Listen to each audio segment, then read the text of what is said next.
All right. So at this point, I'm ready to turn it over to Sean. Sean, if you want to unmute, I will go ahead and start your video if you are ready. Yes, indeed. Go ahead, Jerry. Okay, and tell me if it's not loud enough. I don't know that I can change the volume, but I can. Hang on, let me look. Okay, let me know if it doesn't come across loud enough. I think it should, but just in case, we'll see what we can do about it.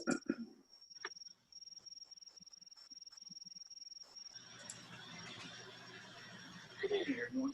Thank you for joining me. I recently returned from my 4th trip to Antarctica. Eugene thought it might be interesting for me to do a presentation on polar experiences. So this evening I'm going to talk about travel to northern polar areas as well as Antarctica. Since this presentation is pre-recorded, I'll be happy to take questions at the end. For us Floridians, going to polar regions may not be all that enticing. So why would we want to do that? Well, first of all, there's spectacular scenery, mountains, icebergs, and glaciers, and many unique animals that we can't see anywhere else, such as penguins, polar bears in the north, walruses, seals, and whales. Jerry, we've lost the video. Of course, sorry. You have to go to the south, such as Antarctica. And for polar bears and walruses, you must go to the northern hemisphere cold climates, because never the twain shall meet. They're never in the same environments. We're going to look separately at north and south cold climate areas. And we're going to take a look at where would I go, when would I go there, with whom should I travel, what companies, how much might it cost, how would I get there, and what would I see? So let's begin in the northern hemisphere. Travel to the northern polar regions is typically done during our summer season when it is warmest up there. Going in the winter season is a whole other challenge. The main places to visit are SVALBARD or Spitsbergen, Greenland, Iceland, and if you're really into something adventurous, the North Pole and most recently the Northwest Passage are areas that are available for tourists to explore. Let's take a look at Iceland first. It's an island in the middle of the Atlantic, not too far north, and has very cool, wet climate during the summer, but during the winter it can be quite cold. So most tourists go there during the summer. Iceland has a very rugged coastline with many mountains and fjords. And in summer, much of it is accessible by road. However, in winter, roads to the north are largely impassable. Iceland is becoming Iceland has spectacular landscapes, including fjords, volcanoes, and some of the largest waterfalls in the world. In addition, it has wildlife such as foxes, seals, reindeers, and a wide variety of seabirds. Travel to Iceland has generally been by Iceland Air, one of the low-cost carriers, which, by the way, actually flies direct from Orlando. However, Iceland is generally an expensive place to visit. There are, in fact, many wildlife tour operators that may be good to work with. If that's too much, you may wish to have a rental car and drive and stay in many of the Airbnbs that are available. As I mentioned, it has a mild, cool climate, not too cold, except in winter. Because of the cost, though, a ship cruise might be a cheaper option. There are many interesting ship cruises that leave from the capital Reykjavik and circumnavigate the island. It's a great way to visit the various fjords, as well as the spectacular waterfalls, and can be pretty cost effective.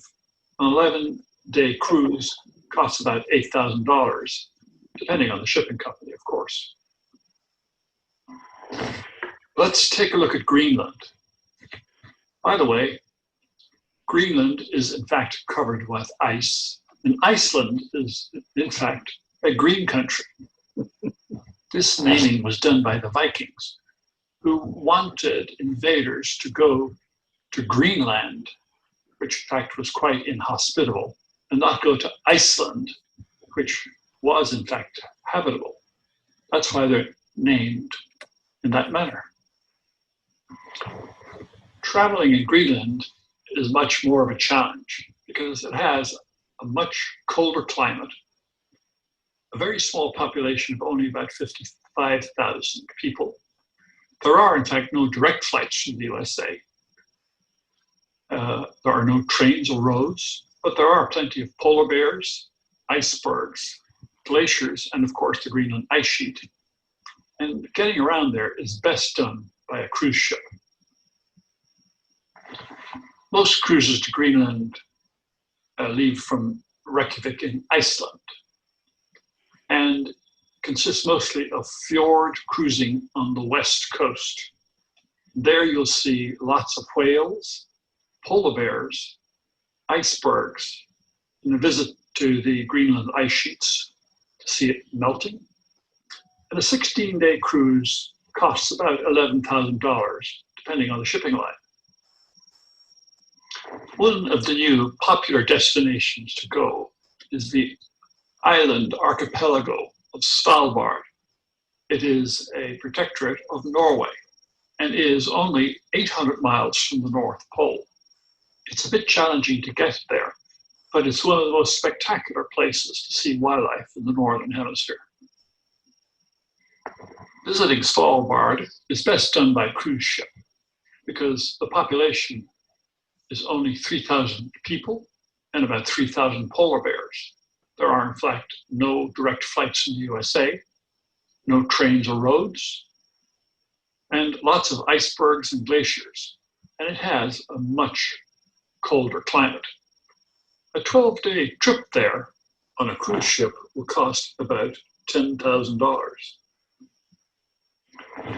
Travel around Svalbard, Spitsbergen, is done from the capital Longyearbyen and can be done on cruise ships that will circumnavigate the island archipelago to see some spectacular mountain scenery, polar bears, walruses, as well as other wildlife.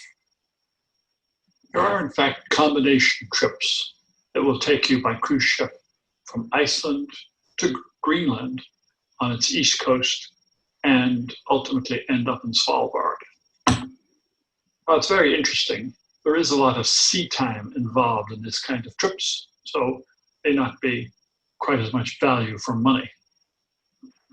For something more exotic, there are in fact trips now available to the North Pole by icebreaker from Murmansk in Russia.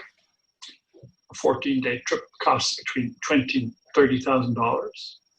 And trips around the newly opened Northwest Passage from Nome in Alaska to Halifax, Nova Scotia, a trip of approximately 30 days, are in the neighborhood of $15,000 to $25,000 and just starting this year. To the North Pole is a spectacular experience. Aboard the nuclear icebreaker 50 Years of Victory, which sails from the Russian port of Murmansk. It cuts through the thick ice at a speed of 15 knots, quite a spectacular sight.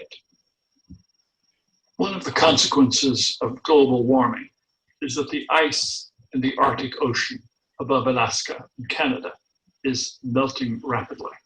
Starting this year, you can take a trip from Nome in Alaska right across the top of Canada, ending up in Halifax, Nova Scotia, visiting Greenland along the way and seeing some spectacular sights.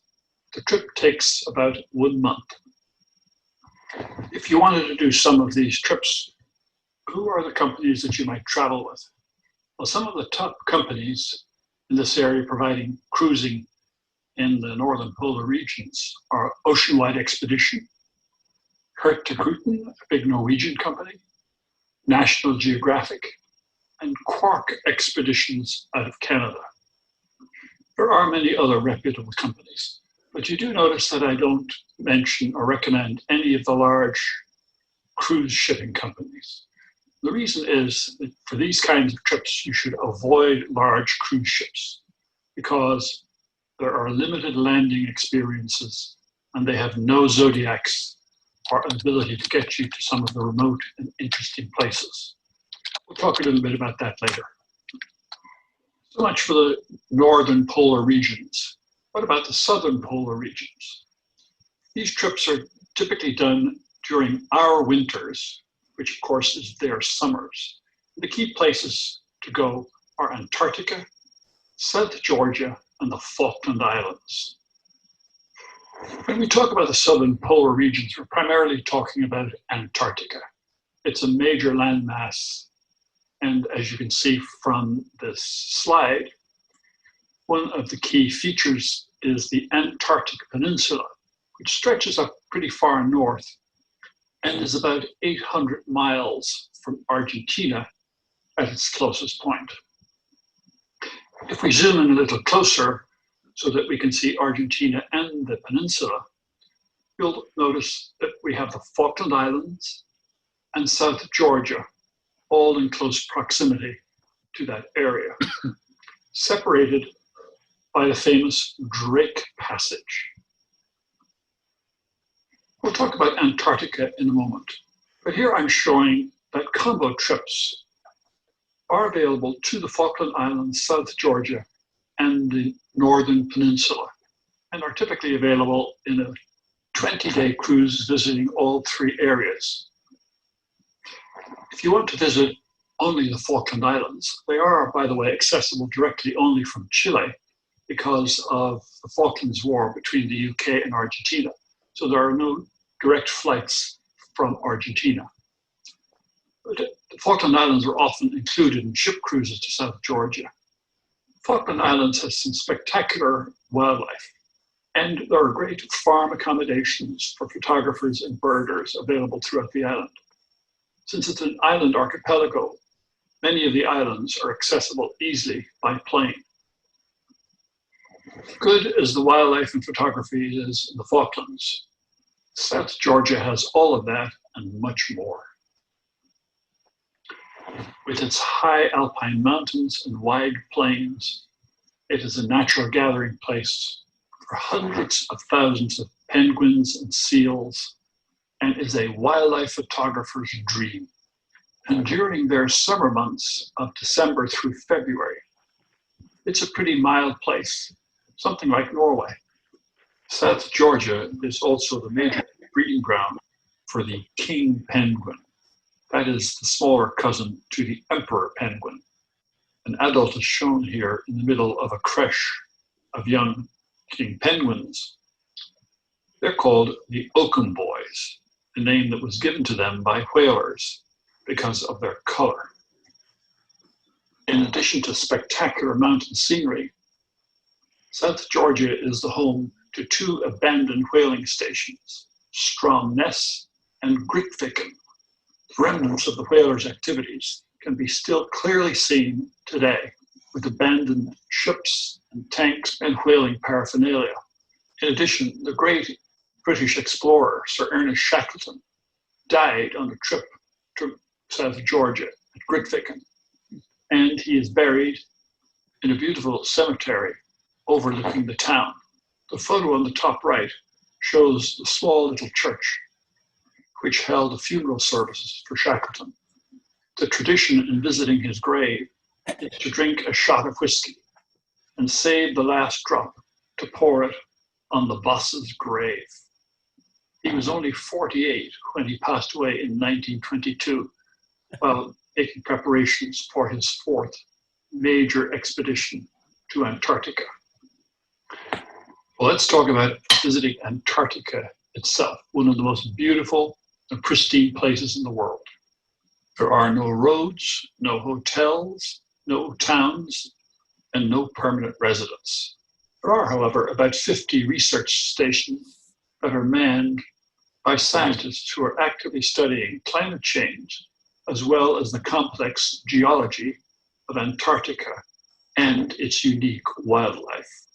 Antarctica is a huge continent, about twice the size of the US landmass. The Antarctic Treaty, signed in 1960 by the major countries in the world, has declared that Antarctica belongs to no one, and only research stations are allowed to be constructed there. For us Floridians, Antarctica has some of the most amazing mountains and snow-covered landscapes available anywhere. There are not many places to land in Antarctica because the mountains come sheer out of the ocean, as can be seen in this amazing scenery for the Luminar Channel, a place known as Kodak Alley. In addition to the mountain scenery, cruising by Zodiac amongst the icebergs can provide spectacular images and unique shapes that change day by day, place by place. And around any corner, you never know what wildlife might suddenly appear. Antarctica is famous for its emperor penguins, as well as a number of other species such as the Adelie penguins shown here on the right. And killer whales can sometimes be seen hunting for stray penguins or seals or whatever they can find. In addition, a wide variety of other whales such as humpback and minke whales are found all over Antarctica. On the other side of Antarctica, close to Australia and New Zealand, is the famous McMurdo Sound. In this slide, the Antarctic Peninsula is shown in the red circle and lies close to the Antarctic Circle. It is, however, 2,000 miles from the South Pole. The area shown in green here is the area of the Ross Sea and McMurdo Sound. This is only 800 miles from the pole, which is why it was chosen by Amundsen, Scott, and Shackleton as their base for their expeditions to the South Pole. For a few weeks a year, usually in late January, the ice breaks up in this region, and it is possible to sail to McMurdo Sound, making it an ideal place for polar expeditions to begin their journey. McMurdo Sound is the site of the famous huts of Scott and Shackleton, who overwintered in these huts prior to their assaults on the South Pole. This allowed them to get an early start in the spring, well before the ice melted. In 1908, Shackleton left the hut up on the top right and got within 80 miles of the South Pole before being forced to turn back. In 1911, Scott, whose hut is shown on the top left and interior shots on the bottom, Scott and his expedition party left for the South Pole in 1911 and arrived there 1 month after Amundsen had made his conquest of the South Pole. Scott and his party of 5 perished on the return journey. Scott and 2 of his colleagues were found 30 miles from the hut. This incredible journey of 800 miles each way was done with sleds and dogs and ponies and were amazing accomplishments. So how did we get there? Well, if we want to go to the Antarctic Peninsula, an overnight flight to Buenos Aires, followed by a connection to Ushuaia, will put you at the doorstep of the Antarctic Peninsula. From there, it's a 2.5-day sail from Ushuaia to Antarctica. Ushuaia is definitely the gateway to Antarctica, and it has many, many cruise ships, including small cruise ships and very large cruise ships. However, not all cruise ships are equal in Antarctica, as I'll talk about in a moment. Those of you who are very observant will recognize Don Dimer on the left in his red shirt, making his way to his cruise ship. That's not the big one on the left or the right, that little one way down on the bottom left. If you want to go to McMurdo Sound in the Ross Sea area, you need to depart from the other side of the world, namely Australia or New Zealand. From there, it's a 5-day sail into the Ross Sea area of McMurdo Sound. Once every 3 years, one company, Ocean-Wide Expeditions, undertakes a unique trip from Ushuaia over to New Zealand, circumnavigating half of the Antarctic continent. It's an amazing trip, and I've been privileged to do it twice, once in each direction. That trip takes a month and is truly an expedition voyage. And for most of the expedition, there are no other ships within 1,000 miles of you. So, what time of the year should we go to Antarctica? The major season is from the end of November through the end of February. That's because it's the birthing season in Antarctica. The penguins and the seals have their chicks and pups and are out of the ocean and on the land or the ice, easily seen and photographed. In addition, it can be 24 hours of daylight, and the temperatures are quite mild, from just about freezing to around 20 degrees on most days. That's a little colder than Jacksonville, but since you're on board ship most of the time, it's not at all a problem. Outside activities typically run 2 to 4 hours, and with an almost ski attire, you are more than comfortable. So what companies would I travel with to go to Antarctica? Not surprisingly, the same companies who organize cruises in the northern regions during our summer operate in the southern polar regions during our winter. The same ships travel down to Ushuaia and operate from there for the Antarctic season. So it's the same companies, Ocean-Wide Expedition, RT Gruten, Nat Geo, Quark Expeditions, and this time I've added Cheesemans. They're not a cruise shipping company. They organize terrific guided tours to Antarctica and South Georgia. There are no hotels or towns in Antarctica, so accommodations are all aboard ship. Naturally, there is a range of accommodations from luxury cruise ships to more rugged, yet very comfortable ships, and of course are priced accordingly. One of the most important things that you should know before booking a trip to Antarctica is that not all cruise ships are equal, as I will explain in a moment. Indeed, what the large cruise ship companies will not tell you is that they have no landings on Antarctica, and their ships are not ice strengthened. Not a good thing in an area with lots of icebergs. The most important thing to know is that there is a maximum of 100 people allowed on shore at any one time. This then dictates how many landings you will do a day and how long those landings will last. So a ship that only takes 100 passengers will have 2 full landings per day. A ship with 150 passengers will have at least 1, possibly 2 landings per day, but they cannot have more than 100 people ashore at any one time. This usually means that half the passengers are doing Zodiac cruises while half the passengers are on shore.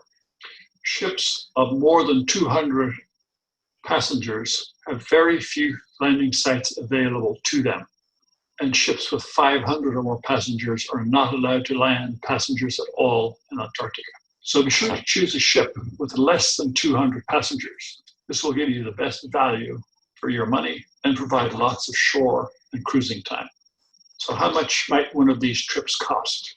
Obviously, the more passengers on a ship, the cheaper a trip will be. However, as you've seen, it may not be the best value for you or provide the best photo experiences. In this case, cheaper is definitely not better.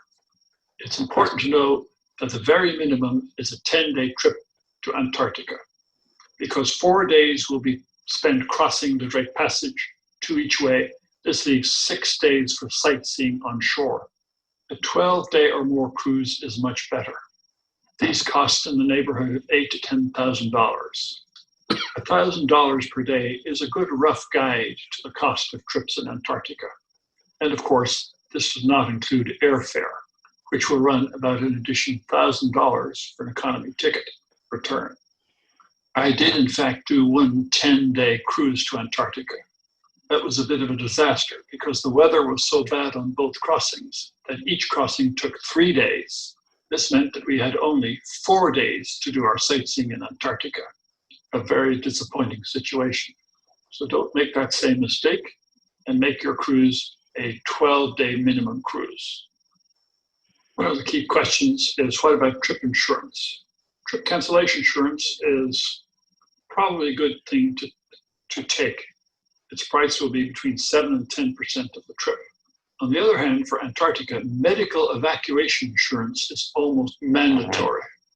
Because this is literally at the end of the Earth, air evacuation is extremely difficult and expensive. That insurance ensures that you get back home. Sometimes it may pay local medical costs, but please be aware that Medicare will not pay your overseas bills. So be sure that you're appropriately covered should an emergency arise. Okay, so this sounds like a pretty amazing place. Exactly, how would I get there? Your first major stop is likely to be Buenos Aires, the capital of Argentina. That's worth an extra few days stopover and is a very interesting place.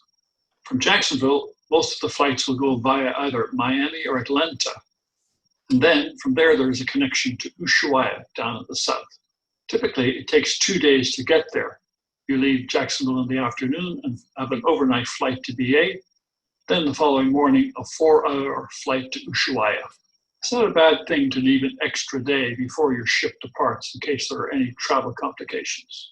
Because once your ship departs, you can't catch it. On the reverse journey, it only takes 1 full day to return to Jacksonville because it's an overnight flight from Buenos Aires via Atlanta or Miami, arriving back in Jacksonville early the following morning. Just so that you're aware, traveling across the Drake Passage can encounter some rough seas. So if you're not a good sailor, my advice is don't go or drag a loved one.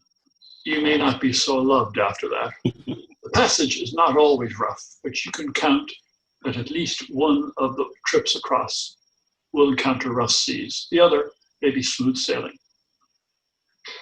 Another reason large cruise ships are not suitable for Antarctic travel is because landings are all by Zodiac, and most large cruise ships have no facilities to handle Zodiacs.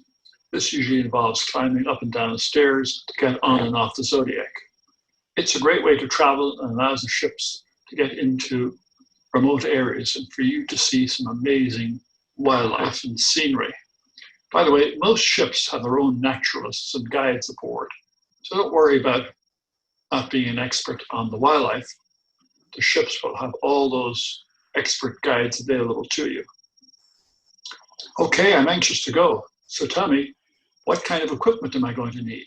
Typically, I always take 2 cameras, one a full frame and the other a crop sensor camera. I do this so that the full frame can be used for landscapes with the wider lenses such as 28 to 120 millimeters. And the crop sensor is ideal for shooting wildlife with a 100 to 400 millimeter lens or something similar.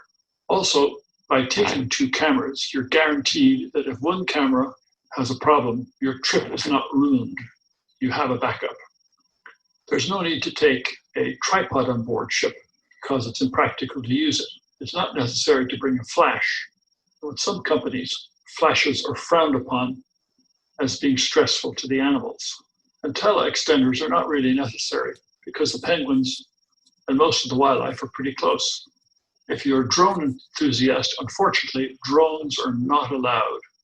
This is so the animals don't get too stressed, and also the captain is not going to stop the ship to recover your drone if it goes in the water. Just because you don't have a very big telephoto lens doesn't mean that you can't go. And the reason is very simple. When you walk on land, the penguins are all around you. You're not supposed to walk any closer than 5 meters or 15 feet to any animal. But if you sit down and the penguins walk towards you, that's not a problem at all. And indeed, in many cases, they're very curious and will come up to see you. So you don't need a big telephoto lens for that. And of course, sitting down on the snow or ice gives you eye-level shots with these little fellows, and it makes for much more interesting photos. Most of our cameras these days have the ability not only to take wonderful photographs, but also HD video, and in some cases, 4K video. I really encourage you to take small video clips, about 10 to 20 seconds max. You'll really appreciate this when you get home. It gives a better sense of place and will allow you to make much better slideshows when you return home. I created a couple of videos of my Antarctic trip in February and recently uploaded them to a YouTube channel. there is a direct link on the beach's website and YouTube channel. Antarctica is an amazing place. Definitely, if you can afford it, a bucket list trip. I highly encourage you to go. Sadly, one of the things you'll see firsthand is just how quickly the ice sheets are melting. And for us in Florida, that's going to be a very big problem within the next 50 years, possibly sooner. So go there and see for yourself. I promise you, you won't regret it. For those of you who like to take star photography, you know getting an exciting object into the foreground like this is something that's difficult to do. So how do we get a shot like this? Or this? Actually, I have no idea, because those are not at all the shots that I took. My shot actually looked like this. Nice iceberg in the foreground, but a terrible boring sky behind. So what can we do to juice up a photograph like this? Well, last year I talked to you about Luminar 3, a new photo processing program that is a potential competitor to Lightroom. Luminar 3 has now undergone some pretty impressive improvements and has come out as Luminar 4. And one of the amazing features is what they call AI sky replacement. That's artificial intelligence sky replacement. During some long sea days on my trip recently, I discovered that Luminar 4 has a wonderful AI sky replacement feature in the edit section under creative options. The program figures out where the sky is, and you simply choose any one of about 20 sky replacement options, such as those star shots I showed you earlier. No selections, no masks, the program does it automatically. Pretty amazing. The program costs $89 and can take a boring photo like this and this. Or if you have a preferred sky of your own, you can insert that photo instead. Of course, you'd never enter a photo like this into a competition, but it may well salvage a whole bunch of boring photos that would otherwise go into the trash can. So I'd like to end on that technical tip, and I'd be very happy to take any questions if there's anybody left out there. Thank you very much, Sean. I'm going to stop sharing now, and I will unmute folks at this point. If everybody tries not to talk all at once, maybe we can try that. And then if it gets to be too much, we can put them in the chat. I will see that folks did put things in the chat. I think you've pretty much answered all the ones that were out there, right, Sean? Yes, indeed. Just Katie has asked about talking about the beautiful color of the icebergs. I didn't show too many iceberg photographs, but the icebergs can be spectacular colors between blue, green, everything you can imagine. It's just amazing. So, and I know she spent a lot of time down in McMurdo Sound area and probably has got some great pictures. So I didn't put too many berg photos in, but they are tremendous. Thank you. If anybody else wants to ask a question, just go ahead and unmute yourself and do that. And how many pictures did you take down there? Gene, on this trip, only 5,000. On the previous on the previous trip, I took 10,000. So this time I was more selective because that's the way it is. But it's just amazing. Particularly with late sunsets, and sometimes the sun doesn't completely set, so you can get amazing color in the skies. So between during the daytime, you get one color on the icebergs, and then if you're lucky in the evening, you get beautiful pink. And Antarctica has some of the most amazing sort of sunsets and skies that you've ever seen. It's a peachy, just really, really fantastic. So if you have the opportunity and are thinking about it, I recommend you should go. And Leslie has asked me, do I have any walrus pics? Leslie, I do. I didn't put them in for this. The walruses occur actually only in the northern hemisphere, as you know, along with the polar bears. They can be pretty difficult to get to and find, but in some places like Svalbard, there are lots of walrus picks, and I just didn't include them this time simply because not enough time. So Fred has asked, did you back up your pics on the trip? Yes. So thank you, Fred. That's an excellent question. I do sort of two kinds of backups. I try to take as many cards as I have.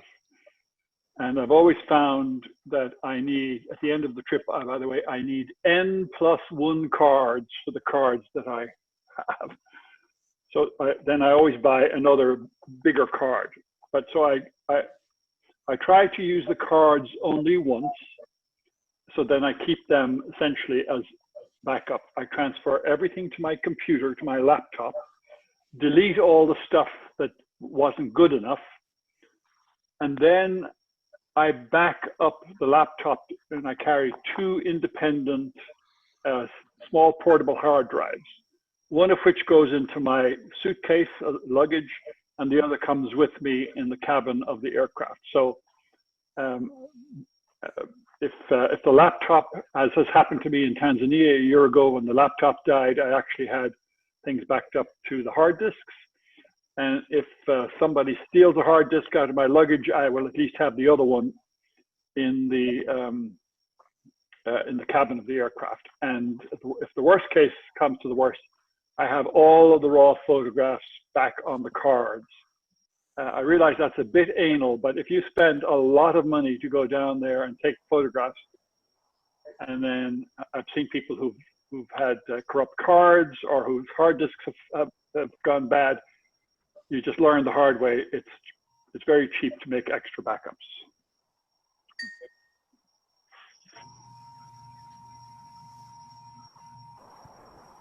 Anybody else? John, do you have more of your pictures on your website? Yes, Jean, I have. I have them. I have created 3 galleries recently about Antarctica. So if you go to www.sean-traynor.com, you'll see in the most recent galleries there are 3. I think one talks about the Antarctic Peninsula, the other talks about more the historic huts, etc. And yeah, so I have 3 different galleries. Thank you. Sean, what size are the cards that you use? What size? I think we're all beginning to creep to bigger and bigger cards. So in the past, I was using, of course, we all started off with 4 gigabyte cards, and now I think I routinely only buy 64 gigabyte cards, and I have one 128 gigabyte card. And frankly, that was more than enough cards. But I'm now shooting on those kinds of safaris. I find it's better to have a bunch of 64 gigabyte cards, and I just pack them away at the end. I don't reuse them, and they become essentially my primary backup. And the reason I realize that maybe much bigger cards than you're used to here in Jacksonville, it's tough to fill up a 16 gigabyte card in a given day, but in these situations, you're taking some amazing scenery and seeing amazing stuff every day. And the truth is, you take way too many pictures. Only about 1/10 of them are really any good. So I'm only showing you the very best. I can assure you there's a lot of other rubbish that didn't make the cut. But when you're in those situations and you have that moment, you just need to take as many good photos as you can. So You might have covered this before. You're shooting in RAW. oh yes, always shoot in RAW. And the reason in a place, particularly like Antarctica, is that sometimes the light is very high, very harsh. So it's very easy to overexpose. And this way, by shooting in RAW, you get essentially 2 stops of what I would call safety margin on the top end and on the bottom end. So the dynamic range in some places can be very, very high. And that just is a kind of a safety net. So it's always better to shoot in RAW because you can overexpose in a JPEG and still recover 2 stops on the high end or the low end if you shoot in RAW. So thank you. That's an excellent question. Sean, you've got a couple of questions in the chat. One is from Don, is how do you get your gear to and from the ship to protect it, or to and from the shore? Thank you. That's a really good question. Some people take dry bags, and so whether you take a dry bag or just a wet, a good waterproof duffel bag, I typically put the camera in the bag. I carry it down, if you like, on the gangplank, so your arms are free, and then just wait until. Somebody needs to mute themselves. Thank you. I think I got it. Go ahead, Sean. Thank you. So typically, a good camera bag that's dry, you put it in the Zodiac, and then wait until you get to someplace interesting and take it out. But keeping your equipment clean and dry sometimes can be a challenge. So it's good to have a good waterproof bag. Liz is asking if you got to see the Aurora Borealis on any of your trips. Thank you. That's a great question. The problem is to get to see the aurora, you have to be in the winter. In other words, I alluded to Iceland in the winter. It turns out the reason you go to Iceland in the winter is to see the aurora. If you go to Antarctica in their summer, that's our winter, you can't see the aurora because it's 24 hours of sunlight. You can only get to see it if you overwinter in Antarctica during their winter, when there's 6 months of. So in fact, no,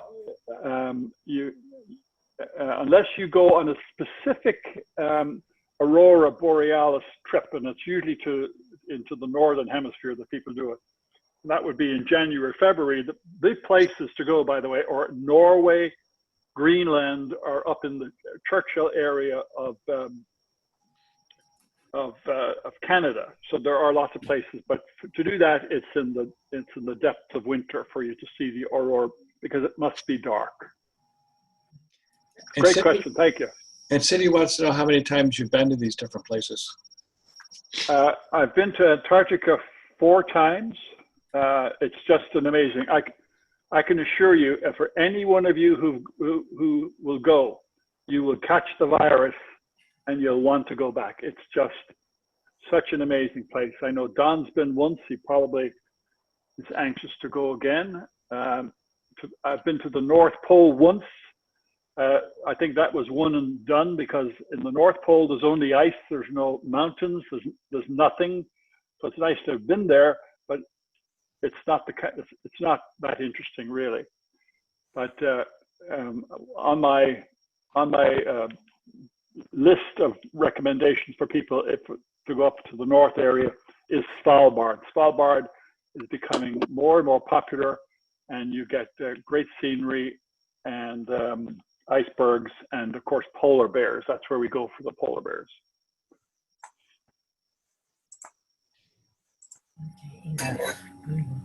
Does anybody else have any questions? All right, well, I think we're done with this. I will hang on, and I think Sean will probably hang on a little bit if anybody else wants to stick around and talk about anything else or ask any other questions. But I want to thank you all for getting on tonight. We had a pretty good turnout, actually. I was very pleased with that. So I will put this recording out on YouTube so that the folks that didn't get a chance to come will be able to see it.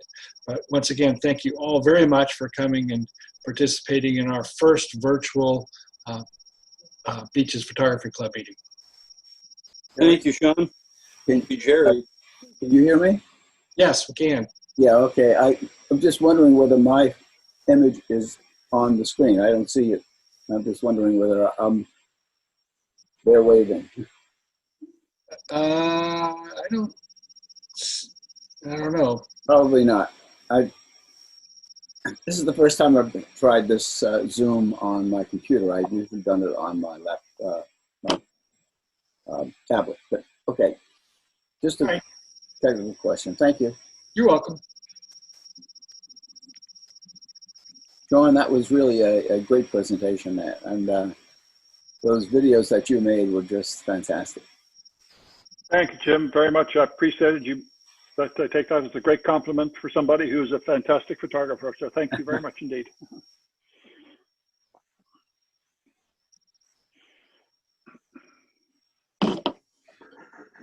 So Jerry, I think this went very smoothly. I think the key is indeed to pre-record the presentation. It was very easy to answer questions on the chat thing. And we didn't have a bunch of people jumping in on top of each other with the mics. Yeah, I think it worked out relatively well. And I found in the past that the chat room the chat works pretty well for queuing up and answering questions in this type of situation. So I think that all worked well.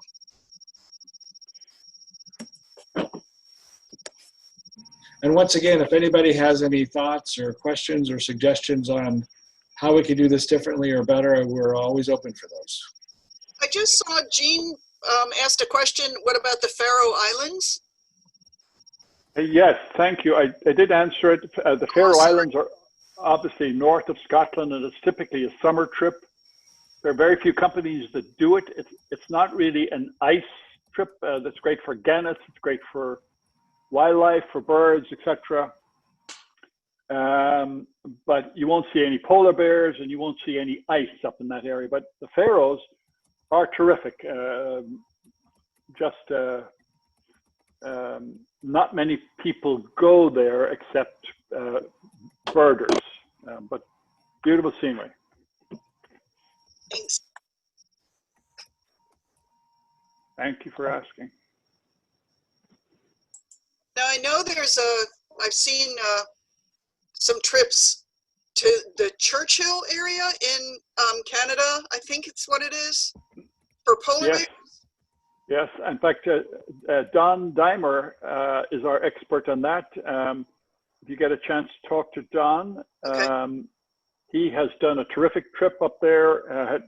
They have something called the tundra buggies, and where you can get into these very large buggies that stand about 10 feet above the ground and can get some awesome photos of the polar bears. And Don has had a great trip and has some fantastic photos, and he can share those with you. So indeed, that's a way that you can go there without having to go on a ship. So you fly up to the Churchill area, and then essentially you're on solid ground all the time. Thank you.